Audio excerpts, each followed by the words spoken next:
बेगुनाह। मैं उन दिनों बेरोजगार था।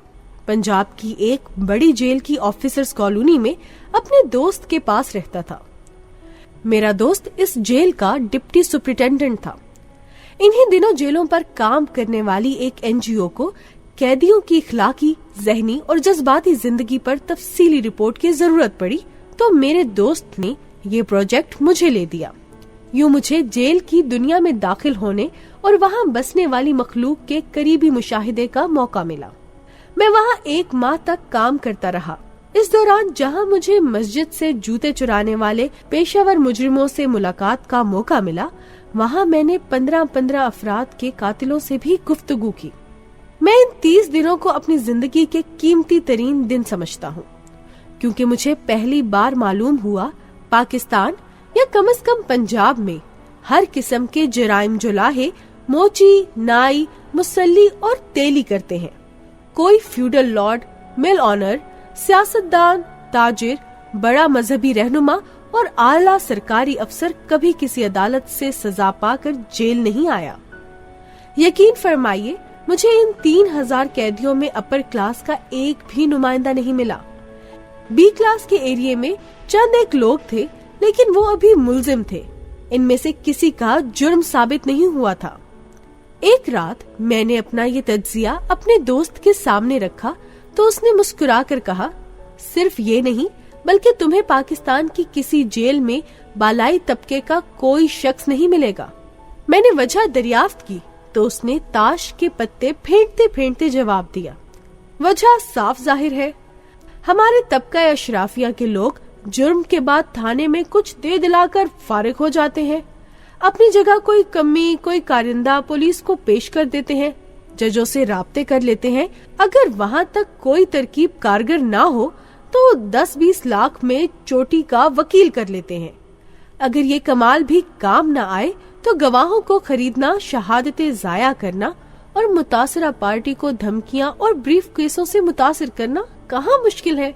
लेकिन अगर कभी इन तमाम हथकंडों के बावजूद किसी बड़े शख्स को सजा हो जाए तो फिर सियासी असर और रसूख की मदद से फांसी को उम्र कैद और उम्र कैद को कबल वक्त रिहाई में बदलना तो हरगिज मुश्किल नहीं। लिहाजा तुम्हें पाकिस्तानी जेलों की तारीख में जुल्फिकार अली भुट्टो, अब शेख रशीद को भी इसमें शामिल कर लें, के सिवा अपर क्लास का कोई नुमाइंदा सजा काटता नजर नहीं आएगा। मेरे दोस्त की बात बड़ी ही लॉजिकल थी, लिहाजा मैंने फौरन फाइल खोली और उसके पहले सफे पर ये लिख करके पाकिस्तान दुनिया का वाहिद मुल्क है जहां कोई बड़ा शख्स कोई जुर्म नहीं करता, रिपोर्ट उसके हवाले कर दी।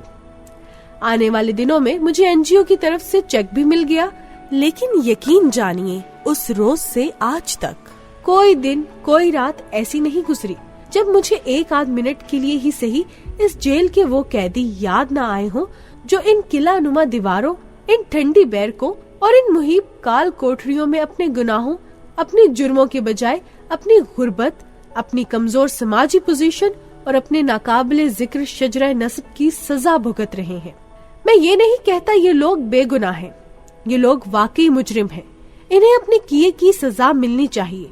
कैदियों को कैद काटनी चाहिए, कोड़ों वालों को टिकटिकी का जायका चखना चाहिए और फांसी वालों को फांसी घाट पर पहुंचना चाहिए। लेकिन आप इन लोगों को तो खुला छोड़ दें जो इंसानों को अपने डेरों पर कुत्तों की तरह बांधते हैं, जमीन में गाड़ देते हैं, पहाड़ों से धक्के दे देते हैं, भट्टों की चिमनियों में फेंक देते हैं, भट्टियों में पिघला देते हैं, जो इंसानों को तलवे चाटने और बोलो बरास पीने पर मजबूर कर देते हैं, जो 7634 की कलील तादाद में होने के बावजूद मुल्क के 139 अरब रुपए खा जाते हैं, जो हर साल 9 अरब रुपए की गैर मुल्की शराब पीते हैं, जो 25 अरब रुपए जुए में हार जाते हैं, जो मनशियात के 40,000 अड्डों के मालिक हैं, जो हर माह 40-50 करोड़ जगह टैक्स वसूल करते हैं, जो आबरूएं लूटते हैं, जो कब्जे करते हैं, जो नंगी खवातीन का मार्च कराते हैं, जो थाने खरीदते और चौकियां बेचते हैं, जो बम रखवाते और तैयारे तबाह कर देते हैं, लेकिन मस्जिदों से जूते चुराने, डंगर खोलने, हेरोइन की एक पुड़िया खरीदने, चंद हजार का फ्रॉड करने, کسی گھر سے ریڈیو ٹی وی چوری کرنے یا اشتعال میں آ کر کسی کو قتل کر دینے والوں کو جیل میں محبوس کر دیتے ہیں، ان سے چکیاں پسوائیں، انہیں کوڑے لگائیں، انہیں پھانسیاں چڑھائیں۔ یہ ظلم نہیں؟ کیا یہ زیادتی نہیں؟ مجھے کوئی اعتراض نہیں۔ کراچی کی ملٹری کورٹس ببلی کو پھانسی چڑھا دیں یا بابر لودھی کو سزائے موت سنا دیں، تو صرف اتنا عرض کرنا چاہتا ہوں، کم از کم آج کے مصنف تو یہ دیکھیں کہ ان کی ساری مہارتیں بھی انہی لوگوں پر تو صرف نہیں ہو رہی جو غربت کے باعث قانون کے بیلنے میں آ گئے تھے، جن کے پیچھے بھی اگر حسب نسب کی مضبوط فصیل ہوتی، جن کا بھی اگر کوئی حلقہ، کوئی جاگیر، کوئی مل، کوئی بزنس یا کوئی پارٹی ہوتی، تو وہ بھی اینک لگا کر لندن میں بیٹھے ہوتے، اسمبلی میں ڈیسک بجا رہے ہوتے یا گھومنے والی کرسیوں پر جھول رہے ہوتے۔ میری تو بس اتنی درخواست ہے، اس ملک میں کم از کم ایک تو ایسی عدالت ہو جو کسی ایک اصلی ظالم کو پکڑ کر پھانسی پر لٹکا دے، اس کلاس کے چند لوگوں کا حساب بے باک کر دے جو پچھلے 50 برسوں سے ہاتھوں پر دستانے چڑھا کر پھر رہی ہے، جس کی وجہ سے محمد رفیع ببلی بن رہے ہیں اور جن کے اشارے پر اشرف چاکر بن کر پھانسیوں پر جھول جاتے ہیں۔ اگر یہ ممکن نہیں، اگر پاکستان کے سارے ادارے، ساری قوتیں ہی مجبور ہیں، تو پھر کوئی ایک شخص ہی ایسا ہو جو انصاف کی کتاب پر کم از کم یہ فقرہ ہی لکھ دے: پاکستان دنیا کا واحد ملک ہے جہاں کوئی بڑا شخص کوئی جرم نہیں کرتا۔